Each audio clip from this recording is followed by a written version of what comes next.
আসসালামু আলাইকুম রহমতুল্লাহি ওয়া বারাকাতুহু। ভিউয়ার্স, আমি হায়দার, আপনারা দেখছেন ড্রাগন মিনি গার্ডেন। তো আমি আজকে প্রায় 2 সপ্তাহ পরে আবারও চলে এসেছি ভিডিও নিয়ে। আর আজকে আমার ভিডিও জামরুল গাছের এয়ার লেয়ারিং প্রসেস, মানে গুটি কলম কীভাবে তৈরি করে। গাছের যে বংশবিস্তার এর কয়েকটা পদ্ধতি রয়েছে, হয় বীজ থেকে করতে হয়, আর নয় কাটিং কলম মানে ডাল কেটে, অথবা এয়ার লেয়ারিং বা গুটি কলম। তো এর আগের সিজনে আমার ভিডিও ছিল গুটি কলমের লেবু গাছের, পেয়ারা গাছের।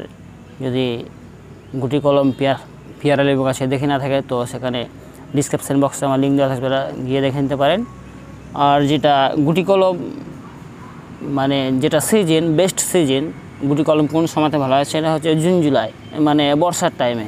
তো আমার এর আগের ভিডিওতে আমি বলেছিলাম যে ভাঙাচোরার কারণে মানে গাছের যত্ন আমি নিতে পারছি না, যার কারণে ভিডিও দেওয়া হয়নি। তো আমি আগস্ট মাসে চলে এসেছি, এখনও করা যায়। 20 থেকে 22 দিনের মধ্যে গুটি কলম কিন্তু রেডি হয়ে যায়। তো আজকে আমরা চলে যাব জামরুল গাছের গুটি কলম কীভাবে তৈরি করে, এয়ার লেয়ারিং প্রসেস, সেটা নিয়েই আজকে আমার ভিডিও। আর যেটা প্রয়োজন আমাদের মানে গুটি কলম তৈরি করতে, বেশি কিছু প্রয়োজন নেই। একটা ছুরি, এখানে দেখছেন ছুরি নিয়ে নিয়েছি, আর সুতো বা দড়ি যে বলেন, আর এতে লাগবে একটা প্লাস্টিক। সেটা আপনি কালো প্লাস্টিক নিতে পারেন বা হোয়াইট প্লাস্টিক নিতে পারেন। এই এটা এর একটা মানে গুণ, হোয়াইট নিতে পারে। যদি আপনার গুটিটা রেডি হয়ে যায় তাহলে বাড়ি থেকে দেখতে পাবেন যে শিকড় গজিয়ে গেছে, যার কারণে আমি এখানে সাদা প্লাস্টিক ইউজ করছি। আর সাথে নিয়ে নিয়েছি আমি অ্যালোভেরা জেলটা, আমি যে জায়গাটা মানে বাকলটা ছেলবো সেই জায়গাতে লাগাবার জন্যে। তো চলে যাবো আমরা গুটি কলম কীভাবে তৈরি করার প্রসেস। তো ফার্স্ট টাইম প্রথমত আমরা স্যানিটাইজ করে নেব ছুরিটাকে, এবং ধারালো ছুরি হতে হবে। স্যানিটাইজ করে নেওয়ার পরে আমরা বাকলটাকে ছেলব। আর গুটি কলমের জন্য যে ডাল সিলেক্ট, পেন্সিল আকারের মতো বা আঙুল টাইপের মতো ডালকে আমরা সিলেক্ট করব, এবং যে ডালটা নেব সেটা যেন দক্ষিণ দিকের হয়, মানে যেদিকে সূর্যের আলো বেশি পড়ে সেদিকে, তো সতেজ হয়, শক্তিশালী হয়, সেই ডালে করলে পারে গুটি কলম সাকসেস বেশি হয়। তো আমরা এখন চলে যাব, প্রথমে এটা আমরা করব। দেখছেন এখানে দুটো গাঁট রয়েছে, এই নিচে একটা গাঁট, মানে যেগুলো থেকে শাখা পোশাখা বের হয়, উপরে একটা গাঁট।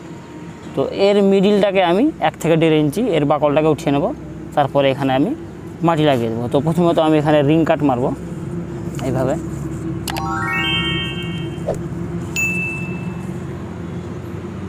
এবার আমি রিং কাট মেরে দিয়ে দিতে পারছেন, মানে গোল করে রিং কাট, যেটা উপরেরটা এবং নিচেরটা গাঁটের উপর থেকে। শিকড় কিন্তু গজায় গাঁট থেকে। তো এবার আমরা এইভাবে বাকলটাকে উঠিয়ে নেব, এভাবে পুরো যে ছাল রয়েছে এই ছালটাকে উঠিয়ে নেব। ছালটাকে ছেড়ে নেওয়ার পরে দেখছেন এই বাকলটাকে তুলে নিয়েছে এখান থেকে। তুলে নেওয়ার পরে এইভাবে ভালোভাবে এটাকে ঘষে ঘষে ঘষে ঘষে ডালের উপরে যে একটা পিচ্ছল মানে আবরণ থাকে, সেই আবরণ থেকে কিন্তু বাকল তৈরি হয়ে যায় আবার। তো এটাকে অবশ্যই ভালোভাবে ঘষে ঘষে পিচ্ছল যে পদার্থ থাকে সেটাকে তুলে ফেলবেন এইভাবে। তো ঘষে ঘষে আমি এই পিচ্ছল আবরণটাকে তুলে নিয়েছি। এবার এখানে আপনি যদি মনে করেন যে কোনো একটা ফাঙ্গিসাইড লাগিয়ে দিতে পারেন, সাব ফাঙ্গিসাইড সিম্পলি, তাহলে হবে। বা হলুদের গুঁড়ো যদি লাগিয়ে দেন, যে হলুদ বাড়িতে খায় সেটা দিলে হবে। এবং যদি আপনার সাথে অ্যালোভেরা জেল থাকে তাহলে আরও ভালো হয়। তো এখানে আমি অ্যালোভেরা জেল ইউজ করছি। এইভাবে অ্যালোভেরা জেল পুরোটাতে লাগিয়ে দেবেন, তাহলে ফাঙ্গাসটা লাগবে না আপনার, গুটি কলম আপনার ইনশাল্লাহ সাকসেস হবে। এরপরে আমার মাটি প্রয়োজন।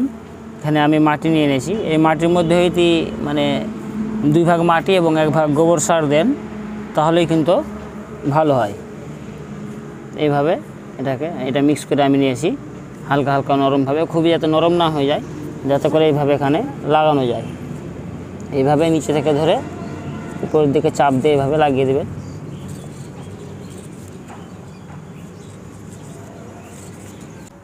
এইভাবে সুন্দরভাবে মাটিটা চেপে চেপে লাগিয়ে দেবেন, যাতে ফাঁকা না থাকে, টাইট হয়ে থাকে। লাগিয়ে দেওয়ার পরে এটাকে এবার আমি এইভাবে প্লাস্টিক মুড়িয়ে দেব দুদিক থেকে। তো যদি প্যালাভাবে থাকে তাহলে অবশ্যই আগে নিচেটা এভাবে বেঁধে নেবেন বা খাড়াভাবে, আর প্যালাভাবে থাকলে পারে যে দিকটা বাঁধেন কোনো সমস্যা নেই। ভালোভাবে নিচেটা প্রথমত শক্তভাবে বেঁধে নেবেন। এইভাবে নিচেটা বেঁধে নেওয়ার পরে উপরেরটা শক্ত করে বেঁধে নেবেন। এইভাবে উপরে এবং নিচে বেঁধে দিয়েছি। এরপরে উপর নিচে বেঁধে নেওয়ার পরে মাঝে ওইভাবে পেঁচ দিয়ে বেঁধে দিবেন টাইট করে, যাতে যে আপনি মাটি লাগিয়েছেন সেই মাটিটা, যে ডালটা আপনি ছিলেছেন বাকল, সেই জায়গাটাতে ভালোভাবে চিপকে যায়। ফাঁকা ফাঁকা থাকলে কিন্তু ওখানে আবার মানে নতুন বাকল তৈরি হয়ে যাবে, আপনার শিকড় গজাবে না। এভাবে এটাকেও টাইট করে বেঁধে নেবেন।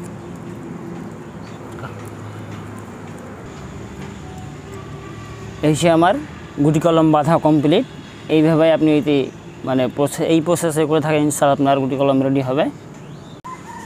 সেম প্রসেসেই গুটি কলম বাঁধা ছিল আমার। এই ডালটা দেখেন একটা কাটা ডাল, তো এই কাটা ডাল সামনে সিজনে আমার এটা করা ছিল, দেখতে পাচ্ছেন এটা।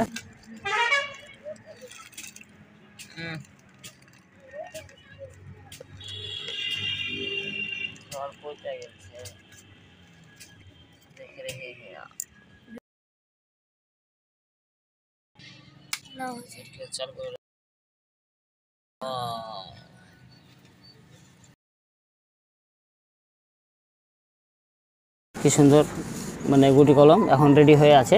তো এই পদ্ধতিতে আপনি অবলম্বন করেন, প্রসেস যদি মানে ব্যবহার করেন, তাহলে ইনশাআল্লাহ আপনার গুটি কলম রেডি হয়ে যাবে। প্রায় 20 থেকে 22 দিন লাগবে। তাহলে আপনি উপরে যখন দেখতে পাবেন যে শিকড় গজিয়ে গেছে, সেই সময় আপনি কেটে নেবেন। এই ছিল ভিডিও আমার, মানে জামরুল গাছের গুটি কলম কীভাবে করবেন। ভিডিও যদি ভালো লেগে থাকে তাহলে লাইক, কমেন্ট, শেয়ার এবং সাবস্ক্রাইব করে সাথে থাকবেন। আসসালামু আলাইকুম ওয়া রাহমাতুল্লাহ।